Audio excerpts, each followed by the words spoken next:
ja hem acabat, ja som aquí, qui ho havia de dir, que fa 4 anys enrere, quan, a finals del 2012, que vam fundar Terra i Taula, que tot eren idees, i que 4 anys després, doncs...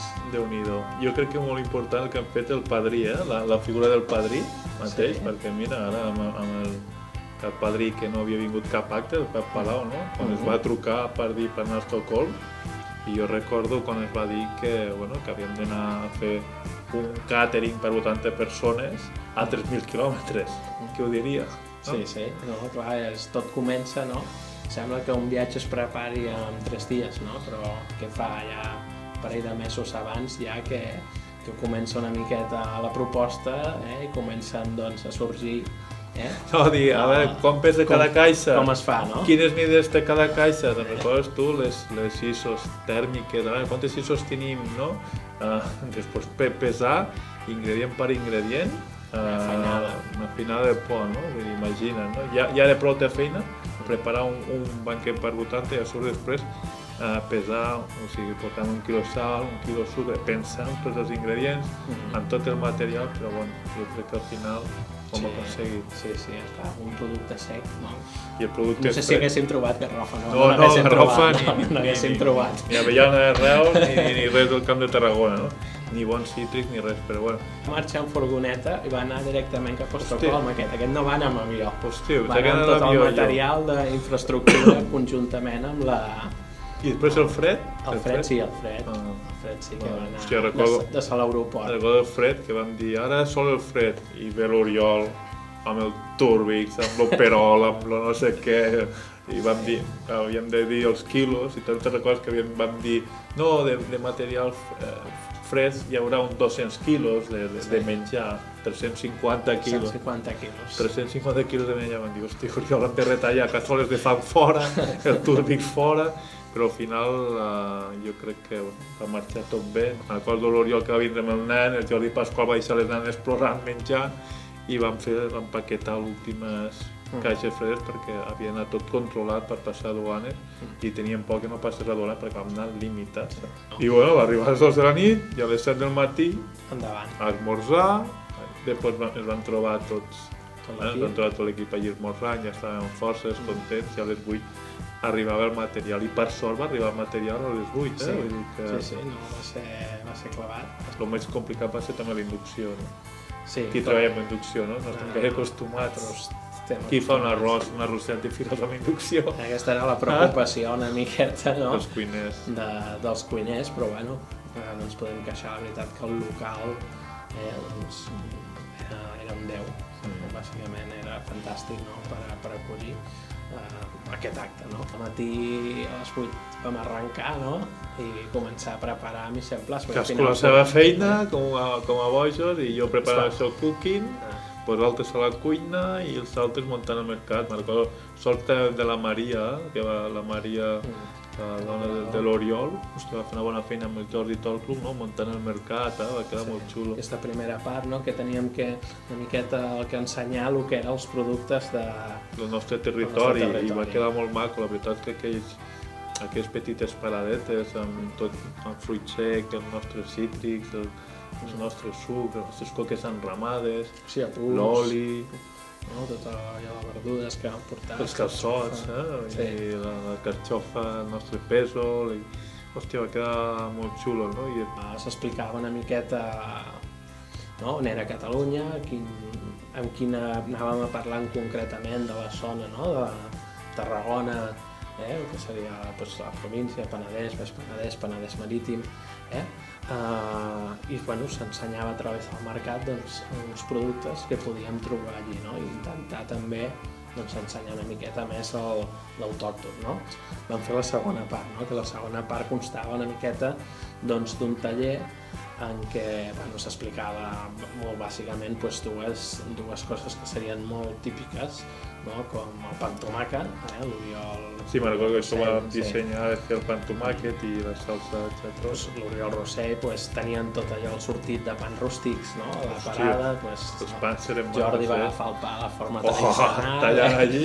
tallant les És un especialista. sí, llesques de 5 pams, Hòstia. llavors s'agafen el tomàquet del mercat i ensenyant-li que Això ho van fer ells, no? Fregar el pa amb tomàquet. Sí, el tomàquet, i després també de la parada una miqueta l'embotit, els formatges, no? Anar tallant i ells ja anar mirant a veure quin triarien, no? I van provar així, sí, van tastar el pa amb tomàquet. Van tallar el pa així en porcions i una miqueta d'embotit, no? Hi havia botifarra negra, fuet... Tot d'aquí la zona, no? Del camp. D'aquí. I després m'obria una segona part que ens ensenyava a fer una picada de romesco per xató, o sigui, una picada de xató per fer una petita amanida, no? Que aquí va ser l'únic que es va perdre, van ser els morters, Hòstia. que es van facturar amb l'avió que Oh, anava sí, d'aquí, és sí, veritat. el mateix diumenge, anava una maleta només de sí, morters. que te'n recordo que em va trucar a mi de l'agència Sí. catalana de turisme i em diuen Jordi, on esteu? Dic, a l'aeroport. Escolta, necessitem morters, que s'ha perdut la maleta del Pep Palau que portava allí 6 o 7 morters. Hosti, no fotis, si nosaltres estem a l'aeroport. Te'n recordes d'allí buscant morters i preguntant, ¿qué tiene un mortés? ¿Eso qué es? ¿Te recordas aquell? ¿Eso qué es? Digo, bueno, un mortero va a hacer la picada, un xató. I no vam trobar. No havia souvenirs. Sí que havia paelles i toros, però no havia...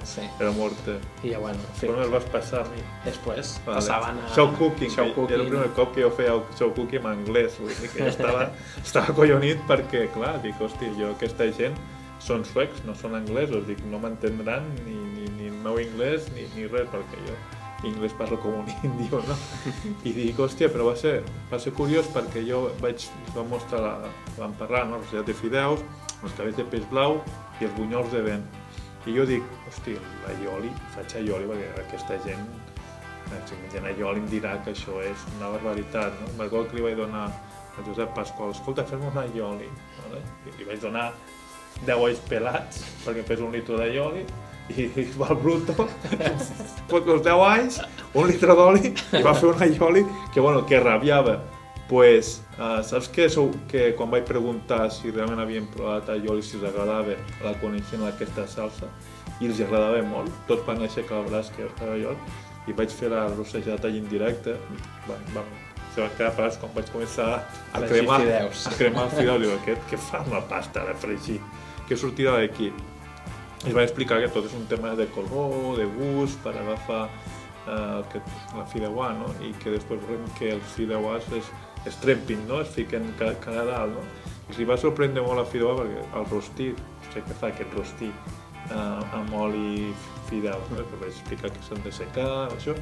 Vam fer amb sípia, vam fer amb fumet i està molt xulo perquè després vam fer la fideuà en directe, la vam ficar al forn amb llagostins i van quedar cap a dalt, no? I tots van quedar parats, no? Per què ho fiques al forn, no? Doncs per això, perquè vull que es deshidrati i que els fideus vagin cap amunt. I dic, ara provo l'aioli. Jo havia preparat un bol d'aioli, se lo van sampar tot i vaig dir que era a buscar més, escolta, que tenia allí ajudants, porteu l'altre bol d'aioli que tenia preparat per l'altre taller i li van fotre els dos bols d'aioli, i rabiava, vull dir que era un aioli superpotent i se l'han menjat tot. Com les 8 del matí corrents, van córrer a fer el show cooking, replegar i cap al sopar. Era un sopar de 14 plats. Que me'n recordo que a mi em va tocar fer el vermut. Començar amb el vermutet. Una llauneta de vermut, així amb el seu seitó en vinagre, molt típic d'aquí. Ensenyar-los una miqueta. Els musclos d'aquí del Delta, de Tarragona, no? Van fer una oliva esfèrica, saps? També li van donar això, una tècnica de Ferran Adrià, que vegués una mica tot això, i van fer una salseta tipus avinagrada, no? Un fòrum perquè tingués molt d'oliva, no? I aquesta llauneta, i li van fer un vermutillo, no? I l'arròs negre que estava acollonitat. L'arròs al final, escolta! Allà la nit de cada curt, al final van fer servir una cassola de 3, no? Jo que em va fer més gràcia, David, és quan vas venir a portar el material i vas vindre la flanera. I a l'avió, a la maleta, portaves una flanera, perquè estaves tranquil·lit a la flanera. Que així si agafaves la mida, no? Cada un té la seva mida una miqueta, el que passa que després aquí les rossos ja ho saps com són, cada un té el seu material, la inducció, no aconsegueixes mai que vagi un més ràpid que l'altre. Bueno, va ser... jo me recordo una crema catalana que jo patíem. Jo tinc records, com vaig estar a San Francisco, saltant les sirenes d'alarma, no? De foc, i allí quan senten l'alarma venen els bombers directament, no? I jo ja sabent això vaig preguntar al cap de cuina, escolta, farem fum ara, hi ha algun problema? Diu, sí que hi ha un problema, perquè si comença això com pita, clar, pita a fora, pita per tot arreu, i la gent aquí està acostumada que quan pita, piten. I va dir, no, feu aquí davall de la campana, aneu cremant a poc a poc, i me'n recordo allí l'Oriol anar cremant, no?, a poc a poc, i la crema catalana, el carquinyoli, van passar això, van passar el quec de cítrics amb oli d'oliva, el quec de cítrics aquí, la nostra zona. Te'n recordes tu que ens van dir que era de 6:30 a 8:30 el sopar? Sí, sí. I anàvem superquadrats i ens diu, heu d'adelantar mitja hora que heu de sortir fora a saludar. Sí, sí. Collons! Vinga! Ha marcat el timing, no? I és curiós perquè, clar, és totalment oposat del que passaria aquí, no? Sí. Allí, al final era gent de negocis del turisme, de premsa gastronòmica, no? De Suècia, però amb la mentalitat sueca, que ells estan treballant i que a les 8 tenien marcat que l'acte s'acabava i no podíem acabar a les 3:45. Si això ho féssim aquí fins que no s'acabés el vi, el menjar, el cafè, i això no marxaria ningú, haguéssim marxat a la 1 de la nit. A mi va fer gràcia perquè quan diuen, vinga, recollida de cuina, perquè estàvem ja rebentats a recollir la cuina. Me'n recordo, mi va ficar el suec, no? I va dir, aquests són de Paquito el Chocolatero, no? Va ficar Paquito el Chocolatero i bueno, allò va ser... Música a la cuina. Sí, música a la cuina a tope, a recollir. I això ja estava fet, no? Al final és una miqueta, tot ha sortit bé, la gent està contenta, que van fer aquell vídeo, i diu, si es pensen que treballem així, dic, veiem i bueno, el viatge torna tot perfecte, no van tindre cap problema, i aquí ja no serà igual arribar tard que no van tindre cap problema amb l'avió. I ara pues esperar la propera activitat, que serà ja més pròxima perquè puguin venir els d'aquí, no? Que potser van fer una miqueta d'antetes, de tan lluny no... A veure si ho han fet tan bé que ens trucaran per anar no sé on. Sí, bueno. I bueno, han fet més... Ja ara en pinya, no? Jo crec que el col·lectiu Taula de Taula ara surt més fort que mai. Una aventura més, del sac. Esperem que n'hi hagi molts anys més.